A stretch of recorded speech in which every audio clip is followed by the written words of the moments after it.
اور وہ راز کیا ہے؟ وہ راز یہ فرمایا من یطع الرسول فقد اطاع اللہ، کہ اب جو کوئی میرے محبوب کی اتباع میں آ جائے گا وہ حقیقت میں دین کی اتباع میں اور خدا کی اتباع میں آ جائے گا۔ بھی سننا توجہ سے، آؤ دوستان محترم، میں اور آپ ناموس مصطفیٰ کا جھنڈا اس لیے اٹھاتے ہیں، میں اور آپ امام الانبیاء علیہ الصلوۃ والسلام کی حرمت اور ناموس کی عظمت کے لیے جان و مال فدا کرنے کے لیے میدان عمل میں اس لیے نکلتے ہیں کہ ہمارے نکلنے سے حضور کی عزت بلند نہیں ہوتی، حضور کی حرمت پہ کوئی فرق نہیں پڑتا، مگر سنو ناموس مصطفیٰ کائنات کی وہ عظیم ہستی اور چیز ہے کہ جو ناموس مصطفیٰ کے لیے نکلتا ہے رب اسے دھرتی سے بلند کر دیتا ہے، وہ خود بلند ہو جاتا ہے۔ ارے پستی میں پڑا ہوا اگر جھنڈا ناموس رسالت اٹھا لے رب اسے فرش سے اٹھا کر عرشیوں میں بھی ممتاز بنا دیتا ہے۔ اب سنیے یہ ناموس رسالت ہے کیا؟ تیسرا نقطہ جی، بڑی مختصر گفتگو ہے، بڑا تیزی سے آگے بڑھ رہا ہوں۔ یہ ناموس رسالت کیا ہے جی؟ اگر ناموس رسالت حضور کی ذات کا نام ہوتا، آقا علیہ الصلوۃ والسلام کی جو ظاہراً جو شخصیت تھی، جو ذات تھی، اگر اس کا نام ناموس رسالت ہوتا، حضور نبی کریم علیہ الصلوۃ والسلام نے 40 سال ذاتی زندگی عرب کے معاشرے میں گزاری، نبوت تھی، نبی تھے، مگر اعلان نہیں کیا۔ بولیے اعلان نہیں کیا۔ 40 سال ایک عام زندگی معاشرے میں گزاری۔ مجھے بتائیں جی اس 40 سالہ زندگی میں اس دھرتی پر روئے زمین پر کسی شخص نے بھی حضور کی مخالفت کی؟ یہ صادق اور امین کنہوں نے کہا حضور علیہ السلام کو؟ انہی مکہ والوں نے کہا نا، جو بعد میں دشمن بن کے تلواریں لے کر گھر کا محاصرہ کرتے تھے۔ جب ذاتی زندگی 40 سالہ حضور علیہ السلام نے گزاری جس میں دین محمدی کا اعلان نہیں کیا، دین اسلام کا تعارف نہیں کروایا، جب تک دین حضور علیہ السلام نے پیش نہ کیا تب تک حضور علیہ السلام کی ذات موجود تھی، اخلاق موجود تھا، کردار موجود تھا، عمل موجود تھا، کسی نے انگلی نہیں اٹھائی، حتیٰ کہ اہل مکہ اپنی امانتیں حضور علیہ السلام کے بعد رکھتے تھے اور صادق اور امین کہتے تھے اور اپنے جھگڑوں کے فیصلے حضور علیہ السلام سے کرواتے تھے۔ تو آقا علیہ السلام کی جو ذاتی زندگی اور ذات ہے، شخصیت ہے، اس پہ تو اہل مکہ کو کوئی اعتراض بولیے جی تھا نہیں تھا۔ اب اعتراض پیدا کس چیز پر ہوا؟ بھئی یہی نقطہ آج سمجھا کے اجازت لے لوں گا بس۔ آؤ دوستان محترم، جب امام الانبیاء علیہ السلام نے اپنی ذاتی زندگی سے تھوڑا بلند ہو کر دین مصطفوی کی اقامت کا اعلان کیا، دین الہی کو دنیا کے سامنے انٹروڈیوس کروایا، وہ دین متین جس کا کلمہ لا الہ الا اللہ محمد الرسول اللہ ہے، جب یہ تعارف دین محمدی کا اہل مکہ کے سامنے آیا تو وہی لوگ جو کل تک صادق اور امین کہتے تھے وہ جان کے دشمن ہو گئے۔ تو جان کا دشمن حضور کی کس چیز نے بنایا؟ دین محمدی صلی اللہ علیہ وسلم نے۔ سننا بھائی توجہ سے یہ جملے، دین محمدی، دین اسلام کا تعارف، یہ وہ چیز ہے دوستان محترم جس پر ناموس اکبر پہ لوگوں نے انگلیاں اٹھانا شروع کر دی۔ آقا علیہ السلام کی جان کے دشمن بن گئے، امام الانبیاء علیہ السلام کا استہزاء اڑانا شروع ہوا، امام الانبیاء علیہ السلام کے راستے میں اب کانٹے بچھائے جانے لگے، پتھر مارنے شروع کر دیے گئے، اوجریاں امام الانبیاء علیہ السلام پہ ڈالی گئی۔ کیوں؟ حضرت ابو طالب رضی اللہ تعالیٰ عنہ کے پاس سرداران مکہ آئے، انہوں نے کیا کہا؟ انہوں نے کہا حضرت آپ بڑے بزرگ آدمی ہیں، آپ کا بھتیجا بڑا اچھا تھا، ہمیں اس پہ کوئی اعتراض نہیں تھا، مگر یہ جو اس نے کام شروع کر دیا ہے نا لا الہ الا اللہ محمد رسول اللہ والا، یہ جو توحید و رسالت کا تعارف، یہ جو دین اسلام کا تعارف ہے، یہ ہمیں موافق نہیں آ رہا، کہ ہماری طبیعتیں اس سے ذرا بوجھل ہو رہی ہیں۔ تو حضور ہم آپ کی خدمت میں حاضر ہوئے ہیں، آپ گزارش کر دیں آپ کے بھتیجے ان سے کہ یہ کام چھوڑ دیں، پہلے والی زندگی اختیار کر لیں، سابقہ لائف، وہ ہمیں قبول ہے، یہ قبول نہیں ہے۔ تو اب ساری کائنات میں وہ ناموس رسالت کا تعارف کیسے آیا کہ جب جناب ابو طالب رضی اللہ تعالیٰ عنہ نے امام الانبیاء علیہ السلام کو بلا کر آپ کے پاس جا کر گزارش کی کہ بھئی یہ پیغام اہل مکہ کے سرداروں نے لایا ہے تو کیا خیال ہے اس بارے میں؟ تو لوگوں اب حضور علیہ السلام کا جواب سننا اور اس کو سمجھنا۔ آقا علیہ السلام نے کیا فرمایا؟ فرمایا چچا جان سرداران مکہ کو جواب دے دیجئے کہ یہ تو ابھی انہوں نے منہ سے باتیں کہی ہیں اور یہ کہا ہے کچھ دولت لے لیں، کچھ سونا لے لیں، چاندی لے لیں، کوئی اور زمین لے لیں، پلاٹ لے لیں اور اللہ کے دین کا تعارف چھوڑ دیں۔ تو چچا جان ان کو بتا دیجئے کہ محمد مصطفیٰ کا پیغام یہ صلی اللہ علیہ وسلم کہ اگر میرے دائیں ہاتھ پہ آسمان سے وہ سورج توڑ کے لائیں، میرے دائیں ہاتھ پہ رکھ دیں، اور میرے بائیں ہاتھ پہ وہ چاند رکھ دیں، اور مجھے یہ کہیں کہ میں دین مصطفی کی اقامت کا کام چھوڑ دوں، تو چچا جان انہیں بتا دے محمد جان دے سکتا ہے، محمد ہر قربانی دے سکتا ہے، مگر دین خدا کا جھنڈا اللہ کا رسول یہ نشان نہیں ہونے دے گا۔ دین الہی پر کوئی کمپرومائز نہیں ہوگا۔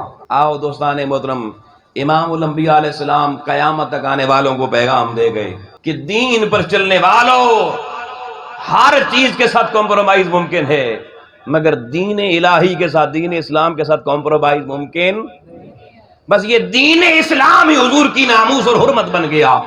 آقا نے اسی دین مصطفی کو اپنی ناموس بنا کے ساری کائنات کے سامنے پیش کر کے قیامت تک آنے والوں کو پیغام دے دیا، جو دین مصطفیٰ کا ہے وہی مصطفیٰ کا ہے، اور در حقیقت وہی خدا کا ہے۔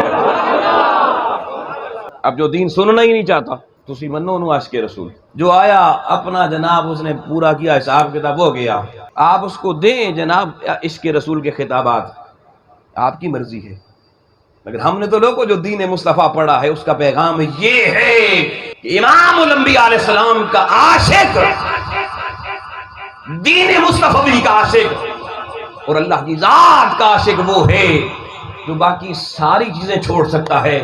دین مصطفیٰ کا جب پیغام آئے وہ ساری کائنات چھوڑ دے، ارے دین کی چھتری کے نیچے آ جائے، اس وہی ناموس رسالت کا محافظ بھی وہی ہے، ناموس دین خدا کا محافظ بھی وہی ہے، اور اللہ کی بڑائی کا کائنات میں جھنڈا بلند کرنے والا عاشق بھی وہی ہے۔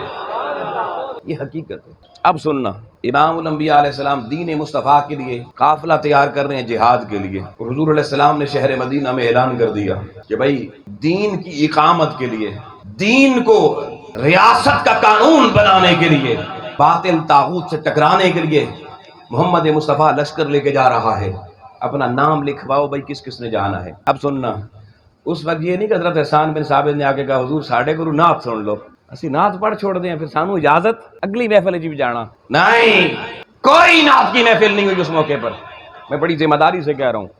نعت پڑھی گئی، مگر کب پڑھی گئی؟ جب دین مکے میں نعتیں حضور نے کیوں نہیں پڑھوائیں؟ یہ بڑا توجہ طلب نکتہ ہے، کیونکہ اس وقت دین کو معاشرے کا نظام بنانا تھا، لوگوں کو صرف جذبات کے ساتھ کھیل کے کام نہیں چلانا تھا، تو سب لوگوں نے اپنے نام لکھوائے جی۔ آؤ دوستان محترم، آقا علیہ السلام بیٹھے ہیں، آ رہے ہیں لوگ اپنا اپنا نام پیش کریں، حضور میں نے جانا ہے، میرے بیٹے نے جانا ہے، میرے بھائی نے جانا ہے، میرے ابا جی نے جانا ہے، میرا چچا جائے گا۔ دوستان محترم، میں حدیث کے جو جملے اب آپ کو بتانے جا رہا ہوں انسان کو جگر تڑپا کے رکھ دیتے ہیں۔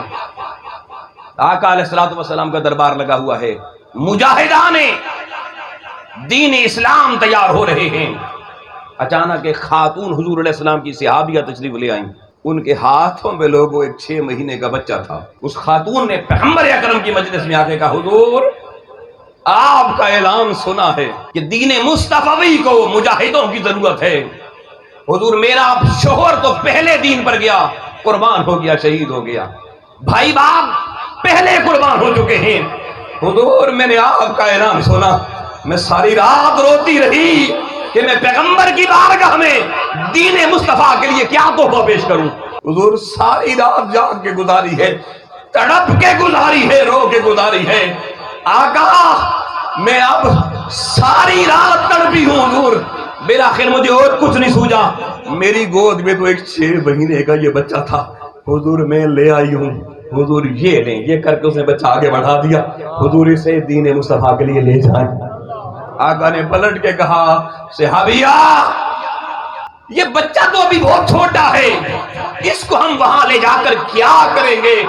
آؤ لوگوں، ناموس رسالت کے پروانے کیا ہوتے ہیں؟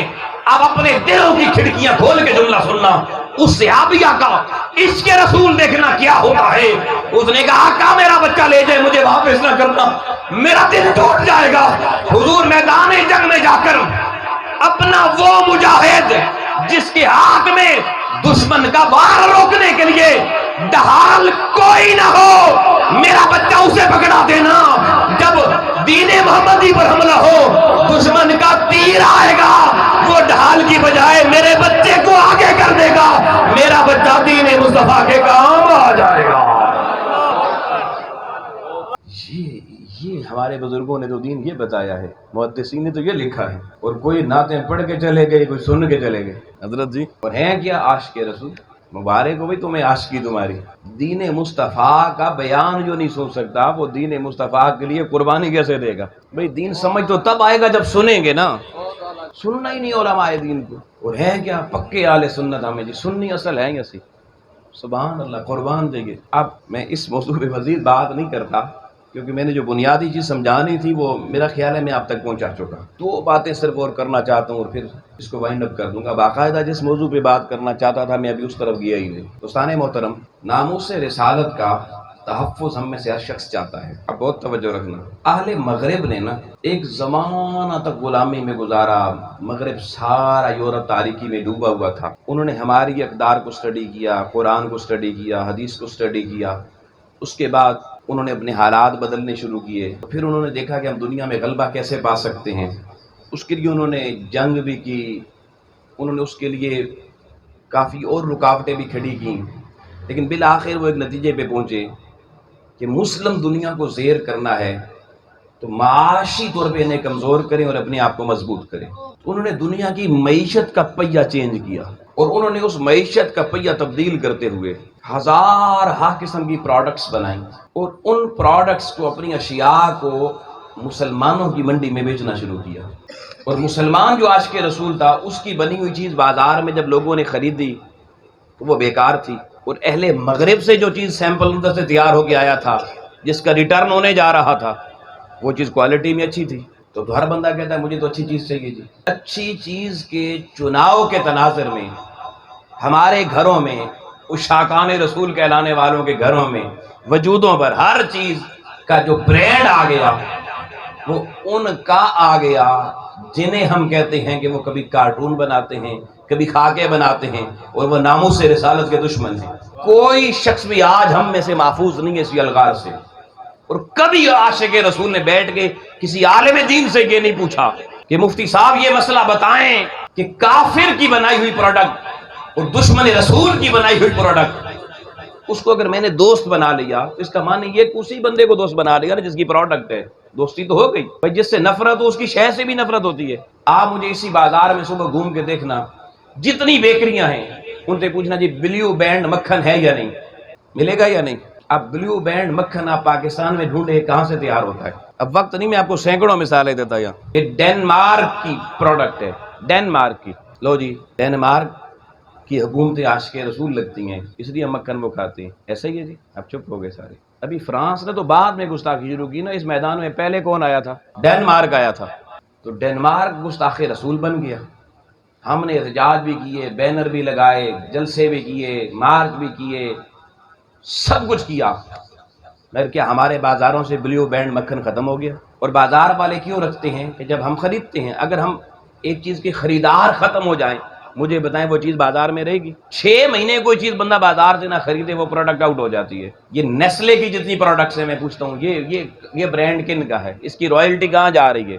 دوستان محترم، ہم آج تک اپنے عشق رسول کو سمجھنے میں اس حد تک بھی کامیاب نہیں ہو سکے، کیونکہ ہم نے علماء سے راستہ اپنا ناتا توڑ دیا، بس جھوم جھام کے نعرے شرے لگا کے چلے گئے۔ یہ باتیں جب کرنے کا وقت آتا ہے تو پبلک نہیں ہوتی۔ ہمارے گھروں میں، ہمارے وجودوں پر ساری برانڈ اور ساری پروڈکٹ اہل مغرب کی، ان گستاخان رسول کی جو کھاکے بناتے پھرتے ہیں، ساری چیزیں ان کی استعمال کر کے پھر عشق رسول کا دعویٰ کیا کسی قوم کو زیب دیتا ہے جی؟ بولیے۔ آپ کا پیسہ، اس کی رائلٹی وہاں جا رہی ہے، ان ممالک کو جا رہی ہے۔ اور پھر بڑی توجہ سے یہ بات سننا، اہل مغرب نے نا 2-4 لفظ بڑے ایسے تلاش کیے۔ لفظ خود تو بیچارہ کوئی مجرم نہیں ہوتا نا، اس کا استعمال اگر جرائم کی دنیا میں ہو تو اس لفظ کو بھی مجرم بنا دیا جاتا ہے، اچھے انداز میں ہو تو اچھا بن جاتا ہے۔ بڑی توجہ سننا، اہل مغرب نے چند لفظ ایسے ڈھونڈے جن کو جب چاہیں جو معنی پہنا دیں وہ اس معنی میں فٹ ہو جاتے ہیں، اور جب چاہے جو معنی نکال دے نکل جاتا ہے۔ اب حرمت رسول پر وار کرنے کے لیے انہوں نے چند لفظوں کا سہارا لیا۔ ایک لفظ انہوں نے جمہوریت کا ہمارے سامنے رکھا جی، کیا جی؟ ڈیموکریسی جمہوریت، دوسرا لفظ انہوں نے رکھا ہیومن رائٹس حقوق انسانی، تیسرا انہوں نے لفظ ہمارے سامنے رکھا آزادی اظہار رائے فریڈم آف ایکسپریشن، اور چوتھا لفظ انہوں نے ہمارے سامنے رکھا پر امن بقائے باہمی امن عالم۔ ان چار لفظوں کو انہوں نے یوٹیلائز اس طرح سے کیا کہ پوری مسلم دنیا اس کی لپیٹ میں آ گئی۔ انہوں نے کہا جی ہر شخص کو شخصی آزادی ہے، فریڈم آف ایکسپریشن ہے، آپ کسی بندے کے اظہار رائے پہ پابندی نہیں لگا سکتے۔ کوئی اگر آپ کے نبی کے خلاف تقریر کرنا چاہتا تو کرنے دو، آپ کون ہوتے ہیں روکنے والے؟ جی ہر شخص کا اپنا، جیسے ابھی ایک نیا سلوگن آیا میرا جسم میری مرضی، وہ بھی اسی کی ایک قسط تھی، فریڈم آف ایکسپریشن ہے۔ جی آپ کون ہوتے ہیں روکنے والے؟ ان کو روکنے کے لیے اٹھے۔ اب آ جاتا اگلا مسئلہ، وہ کیا؟ پرامن بقائے باہمی، امن سے رہو۔ یہ تم احتجاج کرنے کیوں آ گئے ہو؟ امن کو تباہ کرنے آ گئے ہو؟ اب اس کو بھی سارے لوگ سپورٹ کرتے ہیں، یار امن تو باقی اچھی چیز ہے جی۔ پھر انہوں نے ہمیں تیسری خوراک کھلائی جمہوریت کی، government of people, by the people, for the people. نمائندہ جو بھی آپ کہو وہ عوام کے سامنے جواب دہ ہونا چاہیے، یہی جمہوریت ہے جی، یہی جمہوریت کی تعریف ہے نا۔ آپ کے سیاسی نمائندے سارے کیا کہتے ہیں؟ ہم عوام کے سامنے جواب دہ ہیں۔ میں آپ سے پوچھنا چاہتا ہوں، سارے لوگ مجھے جواب دیجئے گا کہ کیا دین اسلام کسی ایسی ڈیموکریسی کی، کسی ایسی حکومت کی، کسی ایسے قائد لیڈر کی اجازت دیتا ہے جو یہ کہے کہ میں عوام کی عدالت میں جواب دہ ہوں، میں عوام کو جواب دہ ہوں؟ آؤ لوگو، اللہ کی عزت کی قسم یہ جملہ دین اسلام کے شاعر کے خلاف ہے۔ دین اسلام میں محکوم ہو یا حاکم ہو، لیڈر ہو یا عوام ہو، اللہ کی عزت کی قسم لوگو کوئی بندوں کے سامنے جواب دے نہیں، ہر کوئی بندوں کو بنانے والے رب کے سامنے جواب دے ہوتا ہے۔ اب جمہوریت کی آڑ میں انہیں رب سے دور کر دیا، انہیں یہ خوف ہی نہیں ہے کہ اللہ کی عدالت میں ہم نے سامنا کرنا ہے، تو اللہ رسول کی اتباع کہاں سے آئے گی؟ ہم عوام کے سامنے جواب دیں جی۔ اس لیے کہتے ہیں جی سیاسی لوگوں کا کیڑا مذہب دین ہوتا جی، وہ سے پاک ہوتے ہیں مذہب دین سے، عوامی لیڈر ہوتے ہیں۔ یہ جمہوریت کا نعرہ دے کے لوگوں ہماری نسلوں کو تباہی کے گڑھے میں پھینک دیا گیا کہ اللہ رسول کی بارگاہ میں جواب دہی کا تصور ہمارے ذہنوں سے دور کر دیا گیا۔ یہ تیسرا انجیکشن لگایا گیا۔ آپ تو کورونا ویکسین میں پریشان ہیں نا، ہمیں تو بڑے ٹیکے اور لگ چکے ہیں جی۔ آؤ دوستان محترم، یہ غذائیں اور یہ دوائیں، یہ جملوں کی، یہ ہمارے شعور میں یوں اتر گئی۔ اب ایک بندہ کہتا ہے بھائی نہیں ہمیں کھڑا ہونا چاہیے، دوسرا کہتا ہے نہ، ایک کہتا ہے ہمیں یہ جلسہ کرنا چاہیے، دوسرا کہتا ہے بھائی کیا فائدہ یار، چھوڑو رہنے دو، آپ کیا کر لیں گے؟ ہمیں انہوں نے آپس میں الجھا دیا۔ آپس میں ہمارے ہاں دو جماعتوں کے بندے مل کر بیٹھنا گوارا نہیں کرتے۔ آپ یہاں کسی بندے کو چھیڑیں، وہ جس جماعت سے، جس گروہ سے، جس فرقے سے، جس مسلک سے ہوگا، وہ 5 منٹ میں دوسروں کو گالیاں نکالنا شروع کر دے گا، اپنے ہی کلمہ پڑھنے والوں کو، یورپ والوں کو نہیں، کافروں کو نہیں۔ وہ یہیں پہ سرٹیفکیٹ بانٹے گا، جو ہماری اس فکر سے چلے گا وہ آج کے رسول ہے جی، جو نہیں نکلے گا ہمارے ساتھ وہ آج کے رسول ہے ہی نہیں۔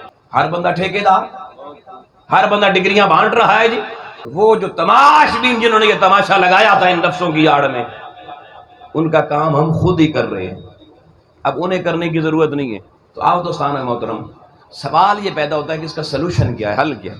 کہ ہم صرف جلسے کریں، نعرے لگائیں، کوئی دھرنا دے دیں، کوئی جلوس نکال لیں اور اس کے بعد ہمارا کام ختم ہو گیا؟ ہرگز نہیں۔ اب ہمارا کرنے کا کام کیا، میں بڑے اختصار سے وہ بتا رہا ہوں 1 2 3 کر کے۔ اصولاً سب سے پہلے اسلامی ممالک کی حکومتوں کا کام یہ ہوتا ہے کہ جو ملک بھی گستاخی رسول کرے، اس ملک کی افراد میں سے کوئی بھی بندہ آقا علیہ السلام یا کسی نبی کی بھی اہانت کرے، اور جو ملک اس کے سپورٹر ہوں، اس ملک اور اس کے سارے سپورٹر ممالک کے ساتھ اسلامی حکومتوں کا پہلا فریضہ یہ ہے کہ وہ ان کے ساتھ ہر طرح کے سفارتی اور معاشی تعلقات معطل کر دیں۔ اللہ کی عزت کی قسم کھا کے رات کا پچھلا پہر شروع ہو چکا ہے جی، یہ بات کہہ رہا ہوں۔ اس وقت روئے زمین پہ 60 کے قریب اسلامی ممالک ہیں، 191 میں سے 60 کے لگ بھگ ریاستیں مسلمانوں کی ہیں، اور مغرب کی معیشت کا سارا پہیہ ان 60 کے قریب اسلامی ممالک سے چل رہا ہے۔ ان کی معیشت ہم مضبوط کر رہے ہیں۔ اگر آج اسلامی ممالک یہ اعلان کر دینا کہ کل سے وہ تمام ممالک جو ہمارے رسول کی اہانت کرنے والے اور جو ان کے سپورٹر ہیں، ان سب کے سفیر یہاں سے جائیں، ہمارے واپس آ جائیں، سفارتی تعلقات ختم، اور ساتھ ہی معاشی تعلقات بین، میں اللہ کی قسم میں نے کھائی ہے، ہفتہ بعد میں پورا ہوگا، پوری مغربی دنیا اگر آپ کے سامنے نہ جھک گئی تو مجھے پکڑ لینا۔ ان کو جھکانے کا پہلا طریقہ تو یہ تھا، ان کی ساری پروڈکٹ بند کر دی جائیں۔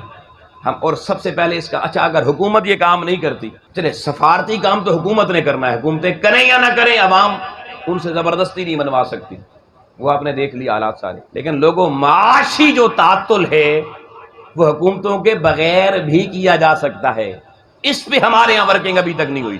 وہ کیسے؟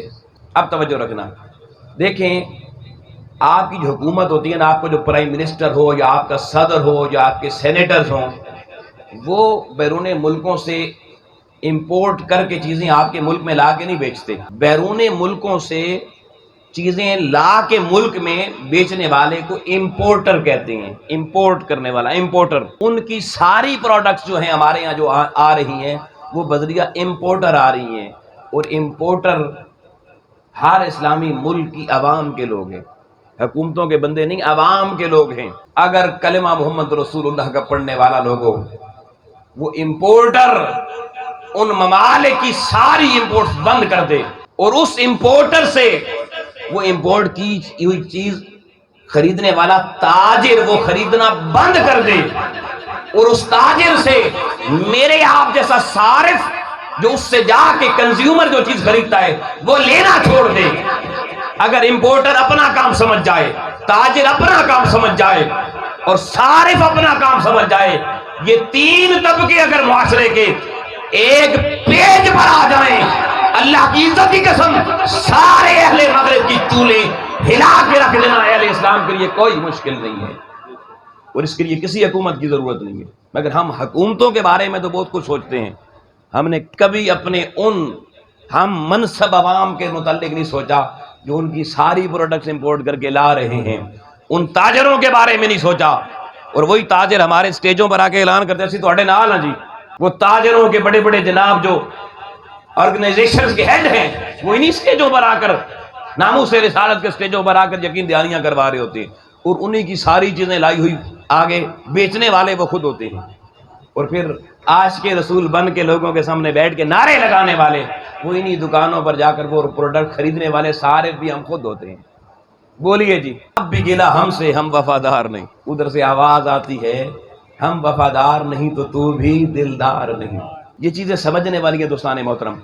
اور آخری بات اس ضمن میں جو صرف کہنا چاہتا ہوں، یہ دوسری میں نے طریقہ بتایا، اگر حرمت رسول کا صحیح تحفظ کرنا ہے تو کرنے والا کام کیا ہے، اور تیسرا کام کیا ہے۔ اس وقت دوستان محترم دنیا میں سب سے بڑا ذرائع ابلاغ کا ذریعہ سوشل میڈیا ہے۔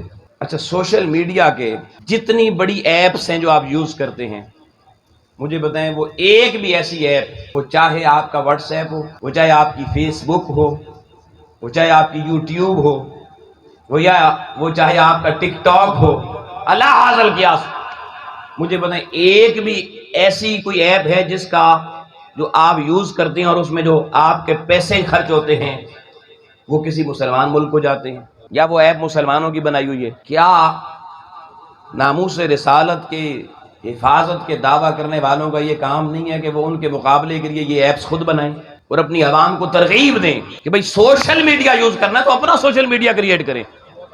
ہم آج تک لوگوں معذرت سے کہنا چاہتا ہوں اپنا سوشل میڈیا کریٹ نہیں کر سکے، مڑ کے انہی کے سوشل میڈیا پہ بیٹھے ہوئے ہیں، وہ جب چاہے اکاؤنٹ بند کر دے، پھر روتے ہیں بھائی یہ کیا ہو گیا، اتنے سال ہو گئے یار سوشل میڈیا کو دنیا میں آئے ہوئے، 20-22 سال ہو گئے ہیں، آج تک کہ ہمارے اندر کوئی جوان آئی ٹی کا ایسا نہیں ہے وہ ان کے مقابلے کی ایک ایپ بنا دے۔ ہر روز فیس بک ہو یا یوٹیوب ہو یا واٹس ایپ ہو، ہر روز مسلمان ممالک سے اربوں کا زر مبادلہ ان غیر مسلموں اور آقا علیہ السلام کی ناموس پہ کلنک کے ٹیکے لگانے والوں کو جا رہا ہے۔ حضور علیہ السلام کی حرمت کے حوالے سے جب انہوں نے کچھ عرصہ پہلے کارٹون بنائے، فلمیں بنائی، وہ اسی سوشل میڈیا سے سامنے آئیں گا، سارے احتجاج ہوئے، انہوں نے کیا ہٹایا سوشل میڈیا سے؟ نہیں ہٹایا مواد، انہیں پتا ہے کہ یہ سارے مسلمان اسی سوشل میڈیا کو دیکھتے ہیں۔ تو مجھے بتائیں یار، یہ بڑی دکھ بھری باتیں میں آپ سے کہہ رہا ہوں آج، کہ اگر ہمارا رویہ یہی رہا کہ ہمارا ہر بچہ ہر بچی جو 5 سال 6 سال 10 سال کا بھی گھر میں بیٹھا ہے، مائیں بہنیں بیٹھی ہیں، وہ اگر ہر روز پورا دن وہی فیس بک وہی واٹس ایپ اور ساری چیزیں انہی کی دیکھتی رہیں گی تو کیا ہم ناموس رسالت کا تحفظ کر لیں گے؟ یار دشمن سے مقابلے کا قرآن نے ایک طریقہ بتایا ہے، کہ دشمن جس محاذ پہ لڑ رہا ہو اس کے مقابلے میں وہ ویپن بناؤ، وہ ہتھیار بناؤ کہ تمہارے استبل میں گھوڑے اس شان کے ساتھ بندھے ہوئے ہوں کہ دشمن دیکھے اس کی آنکھیں چندھا جائیں۔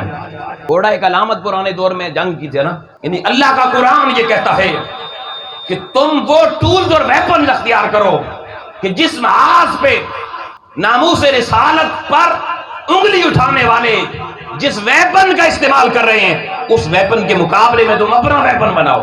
جب تک ہم اپنا ویپن نہیں بنائیں گے ہم دشمن کا مقابلہ کسی صورت میں بھی نہیں کر سکتے۔ یہ تقریریں، یہ تحریریں، یہ جلسے لوگوں ناکافی ہیں، یہ دل کو بہلانے کے لیے بس ہم نے بڑا کچھ کر دیا ہے۔ امت مسلمہ کی تقدیر لوگوں اس دن بدلی جائے گی جس دن جو ٹول اہل مغرب کے مسلم امہ استعمال کر رہی ہے یہ سارے ٹول اٹھا کے پھینک دیے جائیں گے اور امت مسلمہ اپنے ٹولز بنا کر اپنے قدموں میں کھڑے ہو کر دنیا میں ان کے سامنے آئے گی۔ اس دن امت مسلمہ کی قیمت بھی بڑھے گی اور اس کی عزت اور ناموس کو دنیا تسلیم بھی کرے گی۔ اب دیکھیں نا، آپ کہتے ہیں مسئلہ فلسطین کیوں نہیں حل ہو رہا؟ فلسطین دھرتی پہ ہزاروں سال سے موجود ہے اور اسرائیل کو ابھی تک مانا ہی نہیں گیا، مگر جس کو مانا نہیں گیا اس کی فوج ہے، اسلحے سے لیس ہے، وہ ہمارے بچوں کو مار رہی ہے، ماؤں کو مار رہی ہے۔ میں پوچھتا ہوں آپ نے کبھی فلسطین کی فوج بھی دیکھی ہے؟ ابھی یہ بھی یہودیوں نے بنا کے دینی ہے اور فلسطین کو فوج بنانے پہ کوئی پابندی ہے؟ یار یہ جلسے جلوسوں سے نعروں سے کب تک کام چلے گا؟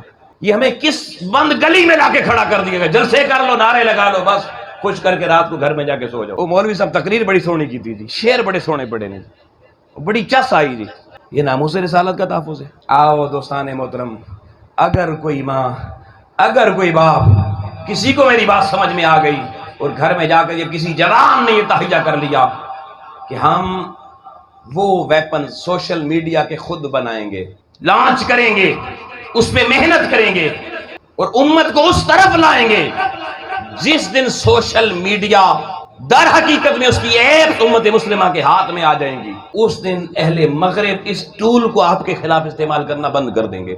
اور جب تک ہم یہ کام نہیں کریں گے تب تک آپ ایک پوسٹ ناموس رسالت کا نام بھی لکھیں گے آپ کا اکاؤنٹ بلاک ہو جی، چھٹی۔ آپ کی تو زبان بند ہوگی نا، سوشل میڈیا کی زبان تو وہی ہوتی ہے، آپ اپنی گلیوں میں مڑ کے نعرے شعرے لگا کے گھر چلے جائیں گے، ختم معاملہ۔ میرے عزیز دوستو، بھائیو، یہ میں نے اپنی اس گفتگو سے ہٹ کے کچھ باتیں آپ سے اس لیے کی کیونکہ کچھ ماحول ایسا بن گیا تھا، وقت ایسا تھا اور شاید ضرورت بھی اسی بات کی تھی۔ جاتے ہوئے صرف اتنا کہوں گا کہ حضور نبی کریم صلی اللہ علیہ وآلہ وسلم حجۃ الوداع کا آخری خطبہ دیتے ہیں، 1.25 لاکھ کے لگ بھگ صحابہ کرام سامنے، اور آقا علیہ السلام اس میں اعلان کرتے ہیں، الا ان دماءکم واموالکم واعراضکم حرام علیکم کحرمۃ یومکم ھذا شہرکم ھذا بلدکم ھذا۔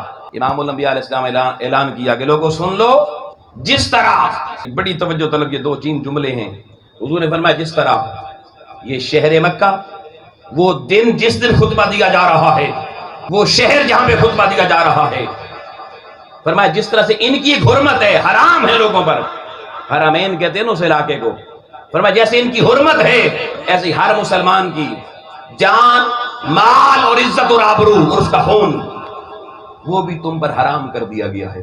ہر مسلمان کی جان بھی، اس کی عزت و آبرو بھی، اس کا مال بھی اور اس کا خون بھی دوسرے بندے پر، دوسرے انسان پر کیا کر دیا گیا؟ حرام کر دیا گیا کہ آپ کسی کی عزت کو نہیں چھیڑ سکتے۔ یہ عام انسان کی عزت کی بات ہو رہی ہے جی، میری عزت کی، آپ کی عزت کی بات ہو رہی ہے۔ میرے پیغمبر اکرم نے لوگوں دنیا کے سامنے عزت کا نمونہ انسانیت کی عزت کا یہ پیش کیا کہ صحابہ کرام کو کہہ رہے ہیں اور صحابہ کے توسل سے قیامت تک آنے والی امت کو پیغام دے رہے ہیں کہ کسی انسان کا خون، اس کا مال اور اس کی عزت اور آبرو ہر دوسرے بندے پر حرام ہے، اس کو نقصان پہنچانا۔ یہ جملہ مکمل ہو گیا۔ آقا علیہ الصلوۃ والسلام، حضرت عبداللہ بن عمر کہتے ہیں، ابن ماجہ کی روایت ہے کہ آقا علیہ السلام صحن کعبہ میں، حرم کعبہ میں طواف کعبہ کر رہے ہیں اور طواف کعبہ کرتے کرتے آقا علیہ السلام نے یوں کعبے کو غور سے دیکھا، آقا رک گئے اور کعبے سے مخاطب ہوئے اور کعبۃ اللہ کو مخاطب کر کے کہا کہ اے اللہ کے گھر، تیری بڑی عزت، تیری بڑی تقدیس، تیری بڑی شان ہے۔ صحابی کہتے حضور نے 2 یا 3 دفعہ یہ جملہ کہا، پھر حضور تھوڑی دیر رک گئے، تھوڑی دیر کے بعد آقا علیہ السلام پھر بولے اور آقا نے کعبۃ اللہ کو مخاطب کر کے کہا، اے اللہ کے گھر، تیری بڑی حرمت، تیرا بڑا مقام ہے، مگر میں محمد کے نزدیک ایک عام سے عام مسلمان کی جان، مال اور عزت اور آبرو، اے اللہ کے گھر، اس مسلمان کی عزت، جان، مال اور آبرو کی عزت میں محمد کے نزدیک تجھ سے بڑھ کر ہے، اللہ کے گھر کی عزت سے بڑھ کر ہے۔ آؤ لوگوں میں پوچھتا ہوں، اگر اس وقت آپ کو پتا چلے کہ کوئی کعبے کو گرا رہا ہے، کیا خیال ہے؟ آپ کیا کہیں گے؟ گرانے دینا چاہیے؟ کعبہ گرا دے، ہم نے کیا کرنا ہے جی؟ بولیے جی، کعبہ ڈھانے دیں گے؟ مسلمان پوری دنیا میں اٹھ پڑیں گے، کعبہ، ہم تو ادھر قبلے کی طرف منہ کر کے نماز پڑھتے ہیں، کون ہے ظالم جو اس کی طرف میلی آنکھ سے دیکھے؟ آؤ میرے اس پنڈال میں بیٹھے ہوئے میرے مسلمان بھائیوں، میرے پیغمبر خود اپنی زبان رسالت سے فتویٰ دے گئے کہ کعبے کی عزت جہاں ختم ہوتی ہے، ایک عام مسلمان کی جان، مال، عزت اور آبرو کی عزت وہاں سے شروع ہوتی ہے۔ اب میں پوچھتا ہوں، کیا دوسرے مسلمانوں کی جان، مال، عزت اور آبرو کی وہ حفاظت ہم کر رہے ہیں جتنی کعبے کی حفاظت ہم سمجھتے ہیں؟ پڑوسی ہے، بھائی ہے، کزن ہے، دکاندار کے ساتھ دوسرا دکاندار ہے، کیا ہم دوسروں کی عزت کے محافظ ہیں؟ کیا دوسروں کی جان، مال ہمیں عزیز ہے؟ اب مجھے بتائیں، ساری زندگی جناب نعرے فلک شگاف قسم کے لگا کے نہ مسلمان کی عزت، نہ دوسرے مسلمان کی ناموس، نہ اس کی عفت کی حفاظت، نہ اس کے مال کی حفاظت، ہر بندہ دوسرے کے ساتھ گتھم گتھا ہے۔ آپ عدالتوں میں چلے جائیں، وہاں جو کیس لگے ہوئے مسلمانوں کافروں کے نہیں لگے ہوئے، سارے ہم مسلمانوں کے ہیں۔ سوال یہ پیدا ہوتا ہے، پیغمبر اکرم کعبۃ اللہ میں کھڑے ہو کے کہیں کہ مسلمان کی حرمت کعبے سے اعلیٰ ہے، مسلمان کی عزت کعبے سے اعلیٰ ہے، مسلمان کا خون کعبے کی عزت سے اعلیٰ ہے، تو مسلمانوں، پیغمبر کا کلمہ پڑھنے والوں، پیغمبر سے محبت کا دعویٰ کرنے والوں، اللہ کی عزت کی قسم، جس دن مسلمان کو آقا کے فرمان کے مطابق اس عزت کی نگاہ سے دیکھو گے، اس دن حقیقی غلام مصطفیٰ تب بنو گے۔ آج اس کی ضرورت۔ اور آخری جملہ جی، بندہ مسلمان کب ہوتا ہے جی؟ اب یہ سوال آپ سے کروں، کسی کو مسلمان کرنا ہو تو کیسے کرتے ہیں؟ بولیے جی، کون سا کلمہ جی؟ صلی اللہ علیہ وسلم۔ یہ کلمہ بندہ پڑھے تو کیا بن جاتا ہے؟ اچھا، دین اسلام کی ابتدا حضرت جی اس کلمے سے ہوتی ہے۔ کیا ابتدا؟ اب ہر بندہ زندگی میں یہ دعا کرتا ہے، یا اللہ ہمیں کلمے پر موت عطا فرما۔ کسی نے یہ نہیں کہا نماز پر موت عطا فرما، کسی نے یہ نہیں کہا یا اللہ روزے پر موت عطا فرما، کسی نے نہیں کہا یا اللہ زکوٰۃ پر موت عطا فرما، حالانکہ یہ بھی ارکان ہے نا دین اسلام کے۔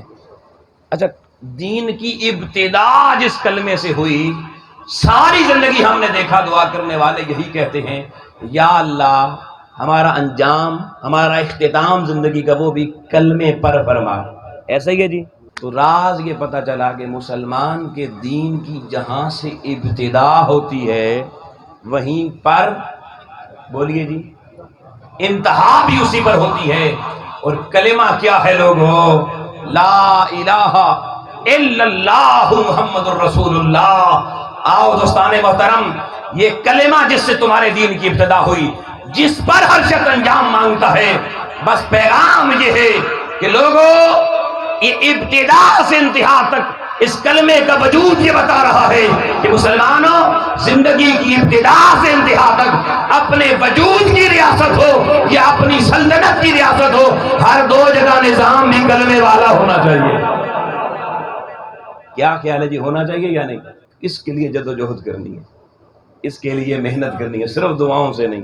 دعا ضرور کرنی ہے، مگر اس کے لیے عملی جد و جہد کرنا بھی ضروری ہے۔ اور ایک جملہ صرف میں کہنا چاہتا ہوں، اب جس سے بات کریں جی، اسی حسینی ہے جی، اور آپ نے اس محفل میں بھی دیکھا ہوگا، کوئی ایسا شعر آیا ہوگا، آپ نے بھی پڑھا ہوگا، تو لوگ کتنے مچلے ہوں گے۔ مگر میں جاتے جاتے یہ پیغام نوجوانوں کو دے کے جانا چاہتا ہوں، کون حسینی ہے، میں آج آپ کو ایک پیرامیٹر اور پیمانہ دے کے جانا چاہتا ہوں۔ اچھلنے کودنے سے کوئی حسینی نہیں بن سکتا، بڑی معذرت کے ساتھ۔ کیا لوگوں، پورے گھر سے اکیلا بندہ نکلے، 2 گھنٹے محفل میں بیٹھے، اچھلے کودے، نعرے لگائے، گھر چلا جائے؟ اگر اتنا آسان حسینی بننا ہوتا تو کربلا بسانی پڑتی امام حسین کو، مدینے میں مسجد نبوی میں محفل سجاتے، نعرے لگاتے، 2-4 حسینی بن جاتے، آسان کام تھا۔